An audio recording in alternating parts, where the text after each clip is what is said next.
स्वागत आहे डिजिटल डायरीमध्ये. आणि माझा मग तुम्ही डोंगर बघत असाल, तुम्हाला वाटलं असेल की आज आम्ही कुठेतरी लांब आलो असेल, पण आम्ही आज कुठेच लांब आलो. आम्ही आलो आपल्या मुंबईत, आपल्या अंधेरीमध्ये.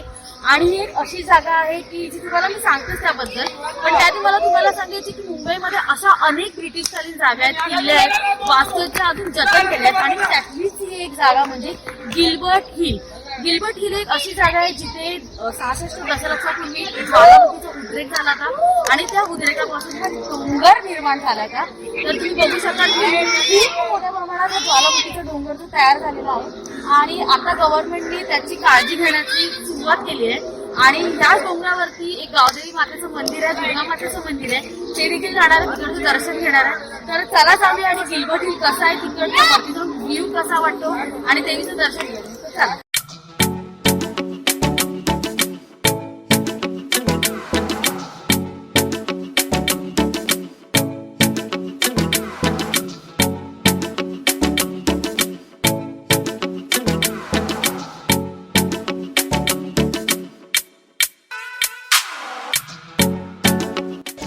तर आता आपल्याला डोंगरावर आणि देवीचं दर्शन घेण्यासाठी पायऱ्या चढून जायचं. एकूण 200 पायऱ्या आहेत.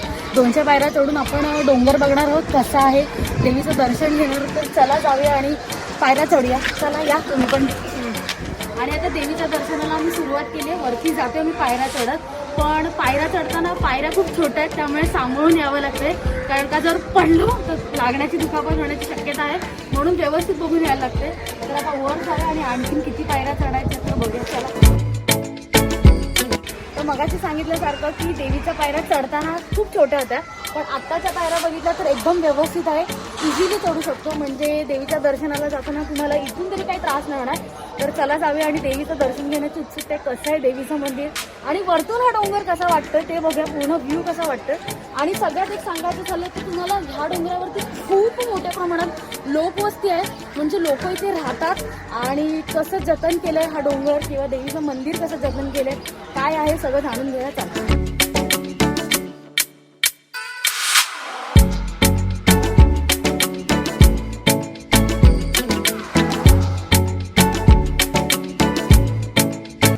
पायऱ्या आता चढून झाल्यात, आणखीन 100 पायऱ्या चढायच्यात. कसं वाटतं बघा. पण एकंदरीत सांगते खूप प्रसन्न वाटते, थंड हवा सुटली. म्हणजे एवढ्या डोंगरावरती येऊन एवढा टॉप व्ह्यू बघून खूप भारी वाटतंय. आणि आपल्या मुंबईसारख्या ठिकाणी ही जागा इथे असणं आणि ते जतन करून ठेवणे आपल्यासाठी खूप एक पर्वणीच असेल. तर तुम्ही पण या आणि कसं वाटतंय सांगा. चला.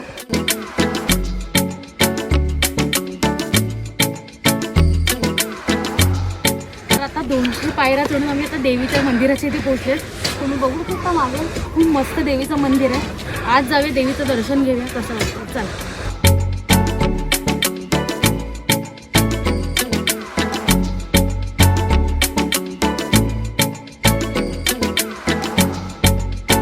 जसं प्रत्येकाच्या वेळाचं वेळ तुळशी वृंदावन असतं, तसं गावदेवी मंदिराचं वेळ सुद्धा तुळशी वृंदावन आहे. देवीचं आज जाऊन दर्शन घेऊया. आधी मंदिर कसं आहे तुम्हाला सांगते. चला.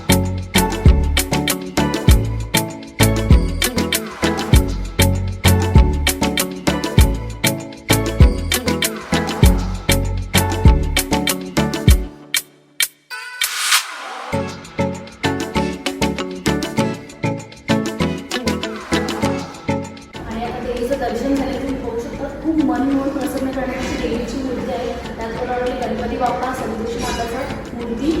आणि एक सांगायचं झालं तर खूप देवीची मूर्ती प्रसन्नता वाटते, मनाला एकदम भावते मूर्ती. आणि एक झालं सांगायचं झालं तर एवढ्या डोंगरापासून त्यांनी खूप छान पद्धतीने देऊळ स्वच्छ ठेवलेलं आहे. आणि खूप असं प्रसन्न वातावरण वाटते देवळातून. आणि नवरात्रीची ते 9 दिवस देवीचा जागर आहे तो साजरा केला जातो.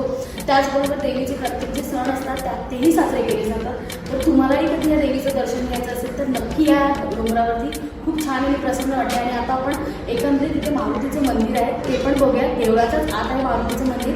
आणि तुम्ही रांजण झाड ऐकलं असेल, ते झाड मारुतीच्या मंदिरातून आले. तर बघूया कसं आहे ते.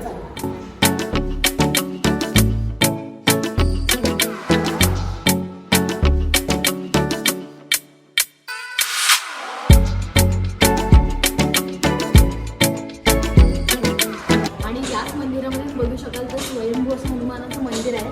आणि मूर्तीच्याच मागे जे रांजण झाड असतं त्याचं झाड खूप मोठ्या प्रमाणात आहे. आणि ते देखील न तोडता त्यांनी मंदिरातूनच झाडासाठी जागा केली. खूप छान वाटते, प्रसन्न वाटते. आणि एकंदरीत जर मंदिर बघितलं तर प्रत्येक ठिकाणी त्यांनी छोटे छोटे असे झुंबर लावले आहेत आणि छान वातावरण, हवा खूप मनमोहक येते. आणि इथे जर तुम्ही बघितलं तर इथे हवनाचं त्यांनी कुंड तयार करून ठेवले. म्हणजे जेव्हा कधी देवीचा आपण उत्सव साजरा करतो तेव्हा हे हवनाचं भांडं इथे तयारच असतं. तर खूप छान वाटलं, येऊन प्रसन्न वाटलं. तुम्ही देखील या आणि मंदिरात देवीचं दर्शन घ्या. आम्हाला येऊन प्रसन्न वाटले. आणि आता आपण बाहेरचा व्ह्यू कसा वाटते ते बघूया. तर चला बघूया व्ह्यू कसा आहे.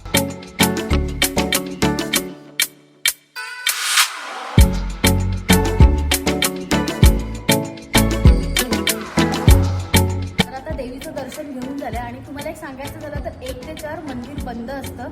तर तुम्ही आलात तर 1च्या आधी या किंवा 4च्या नंतर या. मस्तपैकी देवीचं दर्शन घ्या, खूप प्रसन्न वाटते. आणि डोंगरावरून संपूर्ण आपली मुंबई, आपल्या मुंबईचा व्ह्यू बघा, खूपच छान वाटतं. आणि आता देवीचं दर्शन घेऊन झालं, सर्व काही झालं. तुम्ही एकदा माझ्या मागे जरा व्ह्यू बघितला तर खूप भारी वाटते. तुम्ही देखील या, ह्या देवीचं दर्शन घ्या. आणि महत्त्वाचं म्हणजे जर कोणाला छोटीशी पिकनिक करायची असेल तर खूप छान जागा आहे, मुंबईत आहे. आपल्या मुंबईत अशी जागा खूप कमी ठिकाणी बघायला मिळतात, पण नक्की आहे या जागी. आम्हाला तरी येऊन खूप छान वाटलं. तुम्ही देखील या आणि तुम्हाला इथे येऊन कसं वाटलं हे आमच्या नक्की कमेंट बॉक्समध्ये सांगा. आणि ह्याची संपूर्ण जी माहिती, त्याचा ॲड्रेस आम्ही आमच्या डिस्क्रिप्शनमध्ये देऊच. नक्की या, कसं वाटलं सांगा. आणि अशाच नवनवीन व्हिडिओ पाहण्यासाठी आमच्या चॅनलला लाईक करा, शेअर करा आणि सबस्क्राईब करा. बाय.